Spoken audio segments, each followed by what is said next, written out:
So first of all, Happy New Year. I know it's the 12th of January and Christmas feels like ages away, but it's still the first time I've spoken to a lot of you. So Happy New Year. And you're very welcome to this Zoom webinar.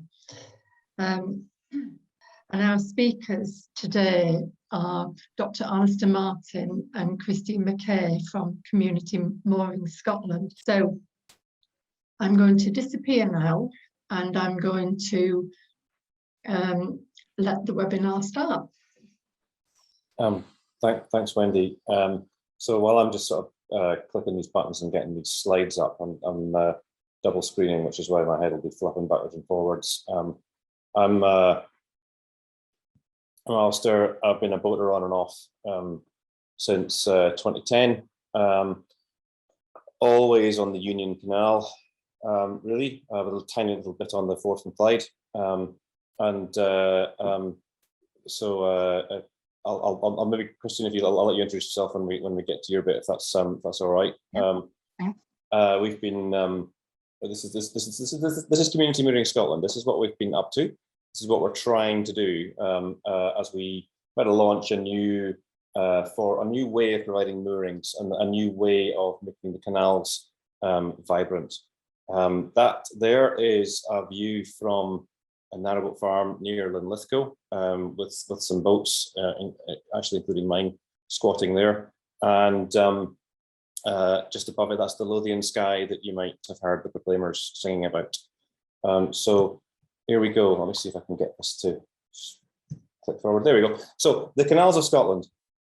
We're talking principally about the Lowland Canals. In fact, our sites right now are set in the Lowland Canals of Scotland. That's the view from the Falkirk Wheel as you approach it from the top. It's quite dramatic. You come through a tunnel and you come to these rings, and you're driving your boat forwards towards what looks like a cliff edge.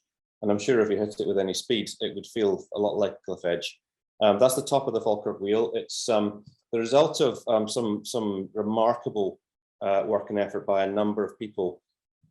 The canals of Scotland, the Lowland Canals of Scotland, well, the Forth and Clyde was built first. The transit canal, in many ways, you might think of it as a proper canal. It's got loads of locks. It's nice and deep.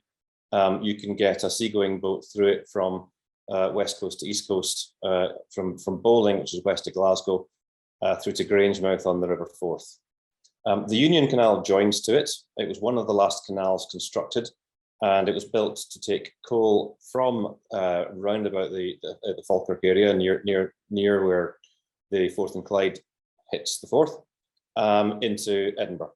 So it's much shallower, and it was designed by Baird with some advice from Thomas Telford to be largely a contour canal. There are 3 locks, and there's the wheel, and you can stand up in it.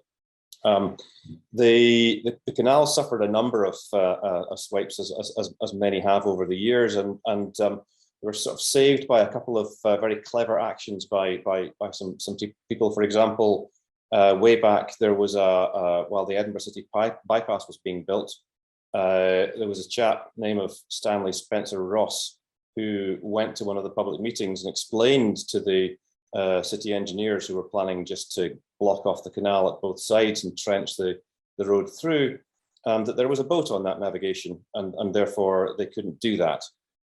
They muttered and went away, came up with a different plan. While they were doing that, Stanley Spencer Ross bought himself a boat in order for that to be true. And that boat was called the Thomas Telford, and it's still on the canals. There's also another boat on the canals now called Barney Boy. As of many lives, was originally built as a bomb scow. The job of that boat was to take munitions to the Catalinas who went out U-boat hunting in World War II. And this boat had a working life on the canals long after that. And at some point in the west, one of the councils decided to replace a road bridge, which would have come in at a lower height and shut off that navigation. Somehow somebody miraculously discovered that for Barney Boy, or whatever it was called then, to keep working, it was necessary to put a stove to keep the tillerman warm, and the height of the flue just had to be 2 inches lower than the existing bridge. As a result, they forced the council to maintain the air draft, and that canal stayed open. How did this reconstruction, though, this grand reconstruction around about 2000 take place? Through volunteering and through community effort. The guy in the middle there, Ronnie Rusak, was absolutely one of the key people, if not the key person, in making that happen. He bought a pub by the Union Canal, and just as he got going, he asked somebody nearby what river that was, and discovered it was a canal, and put 2 boats on it, and restaurant boats, and spent the next few years essentially dredging it, as he took tours up and down what was a very poorly maintained canal. Through his campaigning, the Millennium Link was created, the canals were joined together, and now it can be, when it wants to be, pretty lively. So down there, the Kelpies, that's where the Forth and Clyde joins the Forth. The Kelpies are not horses, they are mythical water creatures that will rise up from the water and drag you to your doom if you're not careful. So that's one of the most recent eye-catching things to go in there. The flotilla of lights there in the centre, just below Edinburgh Castle, is now named in Ronnie's honour. And one of the many volunteering societies on the left, the Lithgow Union Canal Society, very long history, and Seagull Trust, who have a charity work that they do on the canals. So lots of community engagement, and that is a big part of why the canals work and why they do as well as they do. So great. So why do we need Community Moorings Scotland? There is on these canals one mooring provider, it's Scottish Canals, and when we got going, it's fair to say that we found ourselves in a position of differing priorities. I've said clash of cultures. It would be fair to say that that's an understatement of where we stood in perhaps 2016. Our initial funding for Community Moorings Scotland came from the swear jar. Anybody who came to a meeting and said anything rude about Scottish Canals had to put money in the swear jar. We made a lot of money that way, which was great. So essentially different priorities, no critical mass. The canals should have capacity for 600 boats. We don't have half of that. And so 2 different approaches were taken and 2 associations were formed. The Lowland Canals Association essentially took on the campaigning side, improvements, dredging, weed cutting, safety improvements, facilities, staffing, and security. And they have been, over the years, enormously effective in doing that. And Community Moorings Scotland was formed to establish community-owned moorings, an alternative mooring provider on these canals alongside Scottish Canals. So that's us. So we set ourselves up, and it took us a while to set ourselves up. We spent a long time agonizing over how to do it.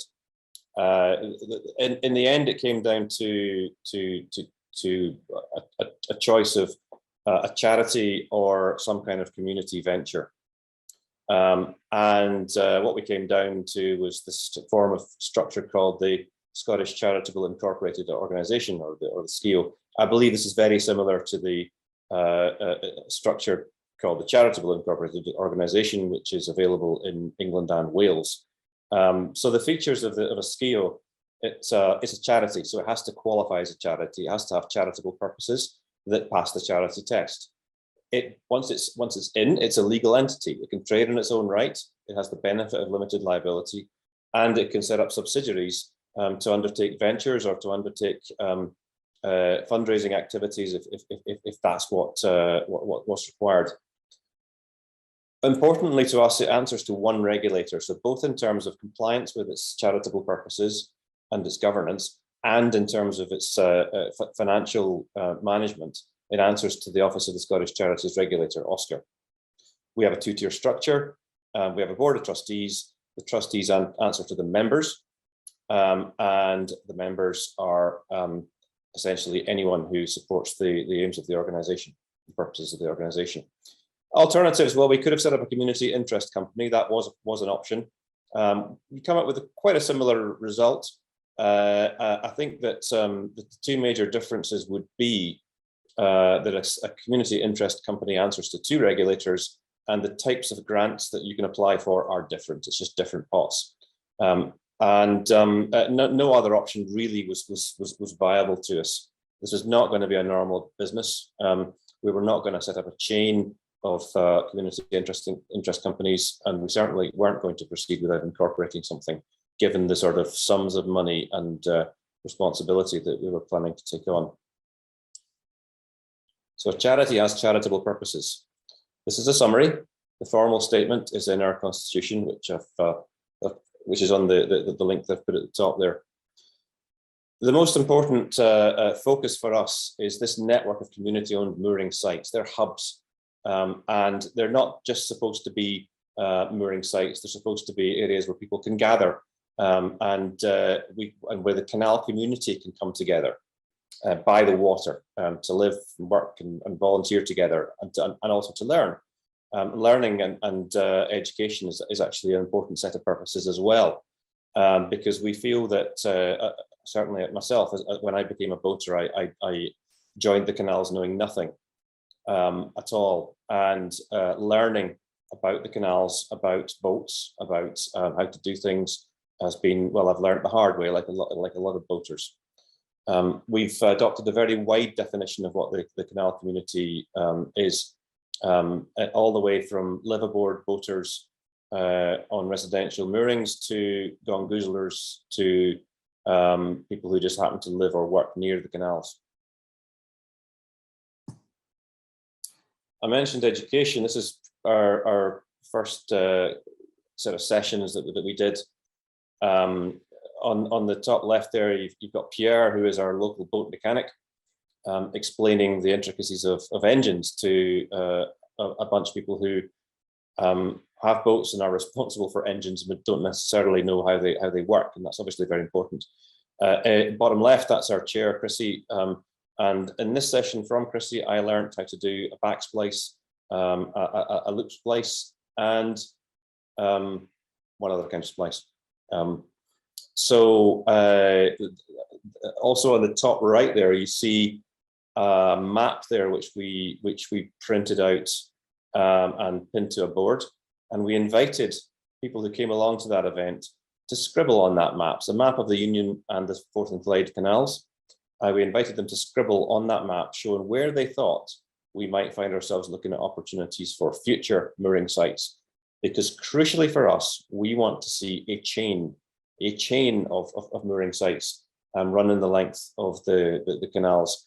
And essentially, we want each mooring site to be within just a few hours cruise of the next, to give people something that is not normally available on the Scottish canals, which is something akin to the sort of right to roam, to the continuous cruising idea that has existed south of the border and has never existed in Scotland, the ability to move around. So our first location, we believe, we hope, and we firmly expect will be at Narrowboat Farm. One of our founders, and actually the person whose initial work made this come together and put a lot of effort into this, is Ian Withers, who bought this patch of land, which he has called Narrowboat Farm. It's 4 acres. He's developed it into a number of different things, including some tenanted operations like a microbrewery and a florist. There's a charity called Farmily, sort of family farming, and a busy market garden. And this is where our first site will be. It is just 2 miles west of Linlithgow, towards the eastern end of the network. However, we need a network of sites. We want people to be able to move around, and we want every site to be different. What we have here at Narrowboat Farm is this concept of co-location. So we have a mooring, we hope, and we have a separate venture taking place nearby that is with which we believe we can be symbiotic, where there's cross benefits between the mooring and the waterside venture. Now, that's what we have at Narrowboat Farm. We believe that we will have similar things going on right across the network, but it will be different in every location, as appropriate to that location. So Narrowboat Farm on a busy day looks a bit like this. Just on the bottom left is the Jennifer Ewan Band entertaining various people who've turned up for a bit of relaxation. What Narrowboat Farm has done is used the canal to transport organic veg into Lithgow on the Wee Spark. There's Farmley, the charity, and this is all coming together as a nice symbiotic set of ventures. But we don't want to be only there, we want to be elsewhere as well. And at that point, I'll hand over to you, Christine. Thanks, Alastair. My name's Christine Mckay. I've been a trustee for about a year on Community Moorings Scotland, and I first became a boater in 2012. I bought basically a boat to run a craft business on, and then I bought another boat in 2016 to live on board. So I've got 2 boats for my sons. So I live and work on water. As Alastair said, it's always been CMS's vision to have multiple sites. And of course, since 2016, the focus primarily has been to work on Narrowboat Farm, because it was only obviously the site that we want to get established first. But at the beginning of last year, really, well, things are progressing on with Narrowboat Farm.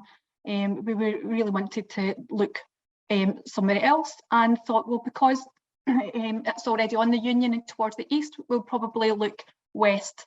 So the first site, if you can move on to the next slide, Alastair, that'd be great, is Glasgow Bridge, and that's in a place called Kirkintilloch, and that's in the Forth and Clyde Canal. So we looked west, and that, although you can see that this is quite a rural aspect, it's actually about 10 minutes from 2 quite large towns between Kirkintilloch and Bishopbriggs. It's got a lot of similarities to Narrowboat Farm. It's owned by a private landlord, and also it was just an agricultural field. That's how Narrowboat Farm was initially, and now it's got enterprises growing it. This is still very much used. So the tenant farmer uses it for 3 weeks per year to plough, sow and harvest. So when I first identified this site, I discovered that it was owned by Derwent Properties London. Now, it used to be under Caledonian Estates, which own all the kind of agricultural land within this area and a very large retail park. But obviously now taken over by Derwent Properties London, whose, as the name suggests, most of their portfolio is based in London, probably 99.9%, and this 0.1% is up in Scotland. But they're managed by Galbraith and they act as agents. So I contacted Richard at Galbraith, who promptly got back to me, and we started discussions. So we met on site, explained what we were trying to do, and we're now at he's currently writing up heads of terms, and hopefully we'll get back to us soon. We probably proposed that it will maybe be a 3-year test site.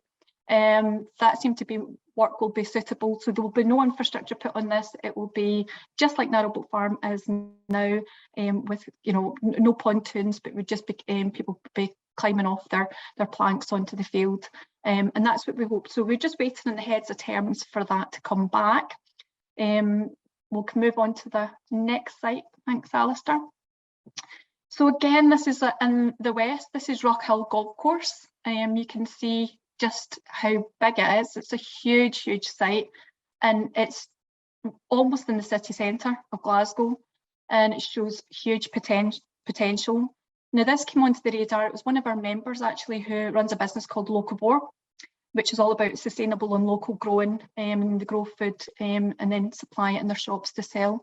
And Ruben had got in touch. It actually isn't suitable for growing purposes because of the amount of land infill, but Glasgow City Council, it's been disused for 5 years, are really keen that that it's put into community ownership, and that it's not actually been built up. And it's an absolutely beautiful site. So you can see that the canal runs the whole length of the site, and it would give us the largest scope for moorings and the most potential for creating a site. As Alastair said, we want to create hubs. It's not just about the moorings, but it's creating something bigger than that. And this certainly would achieve that. And we would need to collaborate. If you can move on to the next slide, Alastair, that'd be great. So definitely there would need to be a collaboration with other charities and other groups that would want to use it. Glasgow City Council are keen for that to happen. They want the local community to benefit from this as best they can. And what I do know is that Glasgow Community Food Network are also very, very keen to get this site, and I've actually met with them, Charlotte, and we actually have a lot of the same aims and purposes. So we would love to be able to collaborate together. They would actually, again, it wouldn't be suitable for agricultural island grown local food. Certainly we could have allotments and things, but they're looking to actually graze cattle, which would be as close to Glasgow as possible, and have a visiting farm and all these other wonderful things. So again, creating something that would engage the community and have people coming and visiting. So again, at this stage, we had the first interview with Glasgow City Council. It's a very long, protracted decision process that they have to go through. But at the end of it, either it's long-term lease that they would offer us, or it would be a complete asset transfer that then we would take ownership of that land. And by far, if either of the decisions or what we move forward with would give us the long-term security for us and our members and our customers. So the next site is we're going back to Kirkintilloch here. We're taking over Kirky. So linear moorings at Kirkintilloch, and on the left-hand side you can see a kind of Google image. Now, if you can just see down where it says College Lanarkshire, there's a building there that's actually a college, and then along the canal there is a whole row of flats. So basically from the start of the college right to the bridge where it says the Kirky Puffer, which is the best Wetherspoons in the whole of the UK. So voted by the people. So it's right in the town centre of Kirkintilloch, and this actually is all owned by Scottish Canals. The moorings were put in round about when the flats were built. I think it was part of the deal when the building contractors asked for permission from Scottish Canals. They said, yep, as long as you can put in moorings and this infrastructure. And they were going to fill it with residential boaters, and nobody knows what happened because that didn't happen. And it's been lying there, and there's been no encouragement for anybody to come by and use them. Certainly, they've never advertised that there's moorings there. As far as I can tell, all the infrastructure's in place. It's just with the back of where I actually live. So it does have, I assume that it has water piped, that just none of the taps are working. One bollard works with electricity. And it's fantastic infrastructure that is just, it's just starting to go into decay because it's not been looked after. If you could move on to the next slide there, thank you. So Kirkintilloch is actually a lovely historic town, but it's suffered like other towns just in recent years, and it would be brilliant. It's a very central location, it's close to all amenities, and of course the Kirky Puffer, the best Wetherspoons in the whole of the UK, and it's got great transport links for potential boaters as well as visitors. It's also got a dry dock that could be reinstated, and this is the old Seagull Trust dry dock, and they've got now a brand new spanking one that I can see just from my window over there, but only they can use it. So there's a real lack of facilities on Scotland's canals, especially in the Lowland Canals, for boaters to maintain their boats, and this is a real issue that not only Community Moorings Scotland know about, is every boater that's on the water, and the LCA, the Lowland Canals Association again, that we're all of us trying to get Scottish Canals to take notice that this is a real bugbear that we can't really get to fix our boats, and there's no places really for us to do it. So this, although it's got limited, it's only about, I think, 40 feet long, but it still gives us the potential to then hopefully take on this dry dock. Again, as Alastair says, education is extremely important in an aspect of our charity purposes and community engagement. And with the college right behind it, the college is always trying to get people back into work and look for courses and ways they can do that. It's something we could collaborate with them on, possibly, or as a community engagement project that we could work on. But anyway, shows great potential. Also, again, if we can make this site secure and attractive, we're going to increase tourism. Very few holiday boaters will stop at this point because it just feels like a ghost pontoon because there's nobody else there. And you stick a boat in it, and then what happens? Other people, another boat comes on and another boat comes on. So again, this is another one that shows potential, and we have started negotiations with Scottish Canals.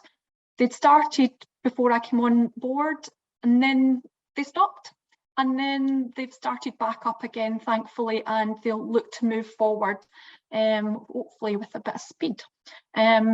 Mark Smith from Scottish Canals met a fellow trustee. Unfortunately, I couldn't make the meeting, but it was a very positive meeting, and what came out of it was they was going to answer all our questions, things about why the facilities aren't up and running. Was planning permission even sought? So how much work would we need to do to progress, and just look into all aspects of it before that hopefully it gets passed on. I think asset transfer from Scottish Canals really needs to happen. They've got a growing portfolio with a very limited budget, and they really depend on third-party funding to keep these assets in order.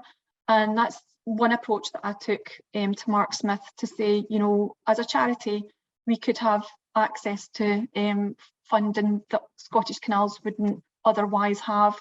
So it's maybe time that Scottish Canals thought about how they're going to keep and sustain their assets that moving forward, that getting community groups and charities like ourselves involved in keeping these in good condition and keeping the canal going. It's we're all in it for the same purpose. And that's the last one that we're a bit west heavy now, especially Kirkintilloch is getting all the moorings. The last site that I've looked at is again with Jonathan, fellow trustee, and that's back on the east, and that's Bridge 10 near Hermiston.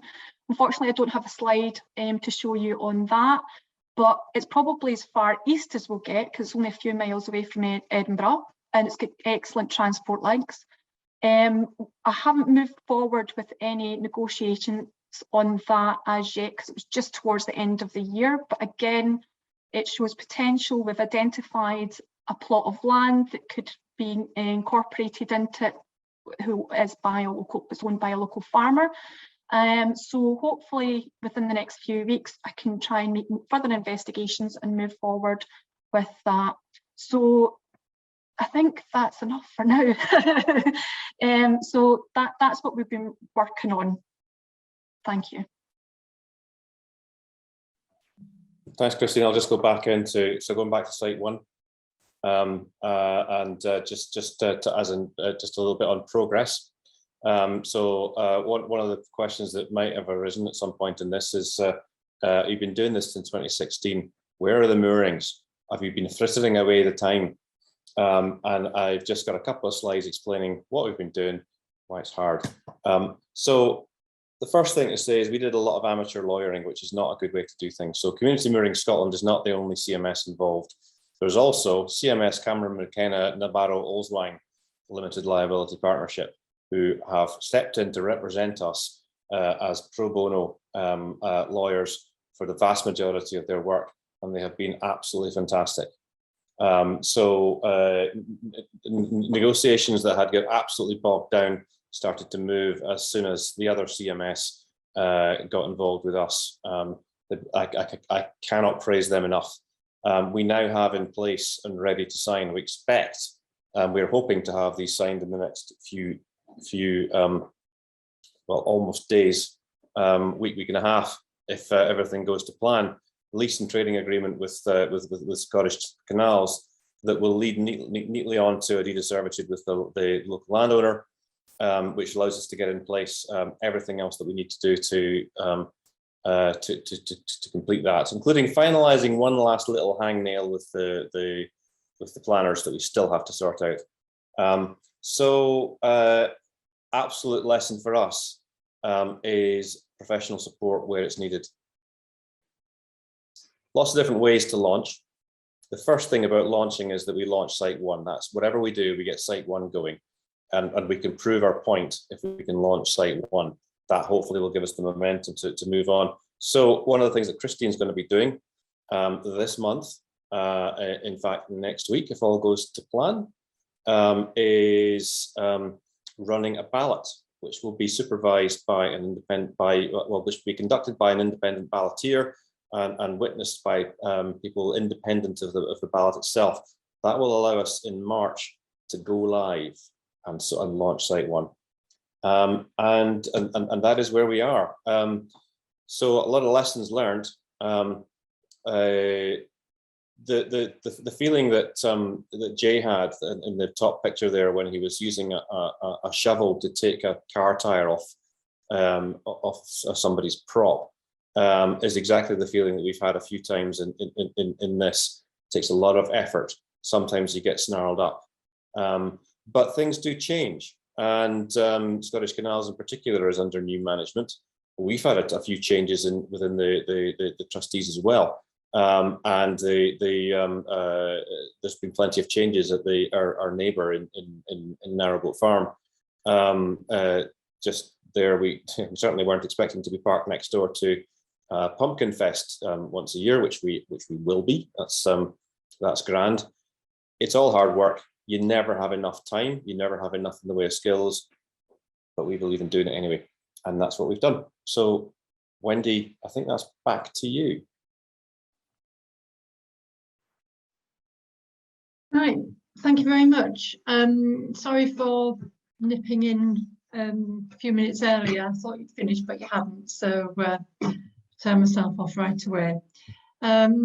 Yeah, that was really interesting. Such a lot to do and such a lot to learn and such a lot of enthusiasm from people like yourselves to get it done. We do have one question, and that's from Graham Russell, and he's asking, do Scottish Canals charge Community Moorings Scotland when they create linear offside moorings? So I'll maybe sort of try and answer that from, correct me if I'm missing anything, Christine, because I know that you're closer to Kirky in particular than I am, but Scottish Canals are not creating moorings for us. They are not at present putting in any infrastructure. Kirky in particular is it's a foundling. It's there, and we think we can use it. At Narrowboat Farm, for example, and at Rockhill Golf Course, and at Glasgow Bridge, there is no linear mooring there, and we will have to create it over time. The initial people who moor at Narrowboat Farm, for example, will be pioneers. They'll be roughing it. So when they step off their boats, they'll be doing so over gangplanks, and they will be in the damper times of the year. They'll be wearing wellies to get to and from their boats, and that's the way it's going to be. Now, one of our trustees, Jonathan, is quite well informed in matters of construction, and he and another trustee, Ian, did a fairly large trip around the canals south of the border in England and Wales, gathering information on how community groups have built their own moorings, and they came back with some fantastic plans. Thanks to many organisations in respect to that. Probably the most significant at the moment has been the Cotswolds Canal Trust, who have done an awful lot of very, very useful detailed work. So we're going to build them basically at the individual moorings, and it's going to take us time. Scottish Canals will take a cut. So for us to moor on the canals, whether we have infrastructure or not, they will take their 10%. Now, we've negotiated a temporary cap to that as we get established, but yes, we will pay them for the right to put moorings on their canals. So another question, this is again from Graham. I don't know whether you can see it, Alastair, but he's talking about Community Moorings Scotland creating the moorings and then Scottish Canals charging for use, similar to CRT charging farmers for offside moorings that they create. Yeah, I mean, our expectation, well, our plan, our absolute plan is that we will be the organisation with which the boater has a mooring contract. So it's us. They are our customers, and so they are paying Community Moorings Scotland. Community Moorings Scotland, in turn, pays its percentage to Scottish Canal. So it's going to go that way around, rather than the arrangement that I think Graham is suggesting. And then we have a further question from Sue O'Hare, and she's asking, do Scottish Canals see you as a competitor for moorings?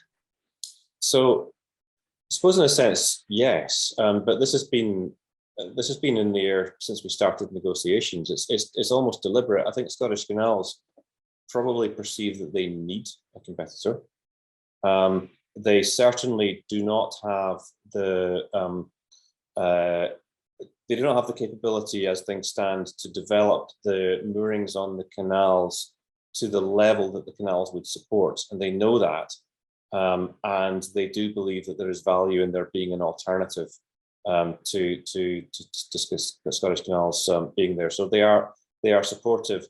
At no state, they've certainly, at different times been hard work. That's probably money in the swear jar from me, but they've never actually pushed against us. They've always wanted to go in the same direction. That's good. And another question from David Blanchflower. What was the ballot for? You were talking about a ballot earlier. I think that's for you, Christine. Hi, so the ballot is for the first site, the moorings for the first site. What it was put forth to the members at the last AGM, how would, because obviously we're a member-led charity, so big decisions get put before the members and they make the decision on that, and it was either what would you rather see once we start opening up a site for moorings, would it be on a first come first excuse my throat, first come first served basis, or would you prefer that applications come in and we put them in a hat and it's basically like a lucky dip? And members voted for the latter, that they thought that it would be fairer that we put everybody's name in a hat and they get drawn from the hat in a ballot process like that.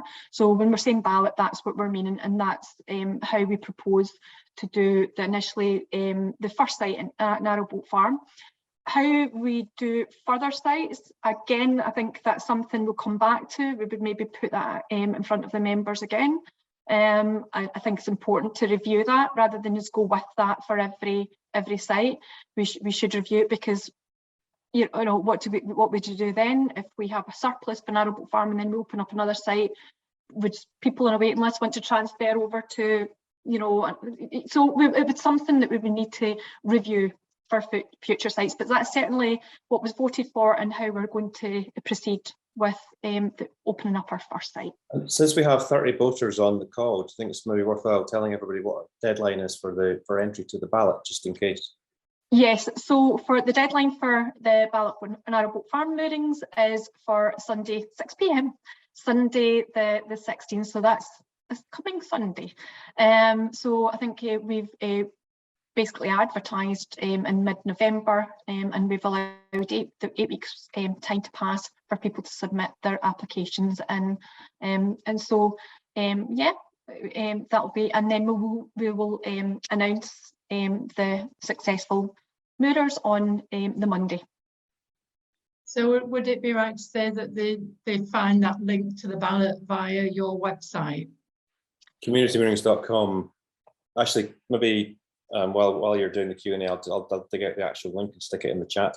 Yeah, so the actual ballot itself will be live streamed, and only applicants and board members will be actually view that. It won't be open to the public, but the application forms for submitting for the moorings, all that information, as well as the terms and conditions for how we proceed, are all on our website, as Alastair said, communitymoorings.com. Right. So does anybody have any more questions? I've got something in the chat box. I'm just checking to see. It's clear from this is from Ivor Kaplan, the previous chair of IWA, national chair. Clear from your presentation that you share with similar initiatives south of the border the sheer hard work and length of the initial negotiation to make it happen. Would it be helpful for some joint discussion so that we can help advise any boaters considering future community moorings? So I'm sure that you'd be open to joint discussions. Interesting. We did another thing with the IWA in October, and the focus was a little bit different. So we were presenting alongside two other sort of community ventures, both of which were on tidal moorings in London.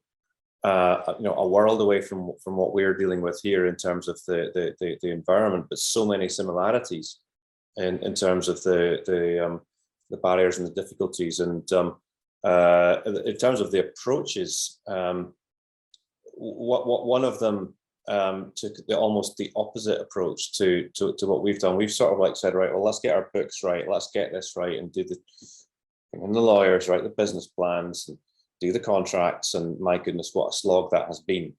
But one of the others basically just moved in, tied up in you know, an estuary riven with weeds, with you know, plenty of garbage flowing downstream and all manner of problems and all manner of possibilities, and basically established bit by bit an operation that then became in itself the case for proceeding, because that operation was able to organise volunteer work parties, to do cleanups and start to improve things, and that justified the process in a completely different way. Whereas what we've attempted to do is essentially go through the front door and you know, iron our shirts and straighten our ties and do it that way. The other way can also be an option, and there are probably every possible blend of that is possible, I think. Thank you.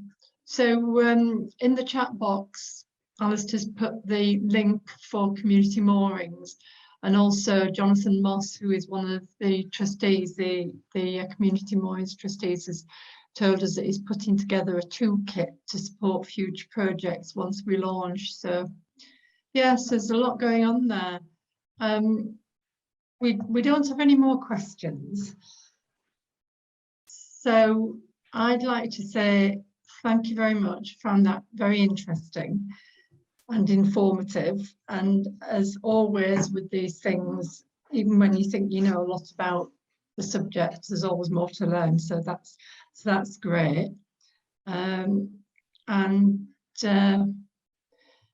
Yeah, if I after I've given my thanks to Alastair and Christine, so thank you for giving up your evening and for putting together your presentation, and I hope everybody's enjoyed it. Most people have stayed with us, so that's good.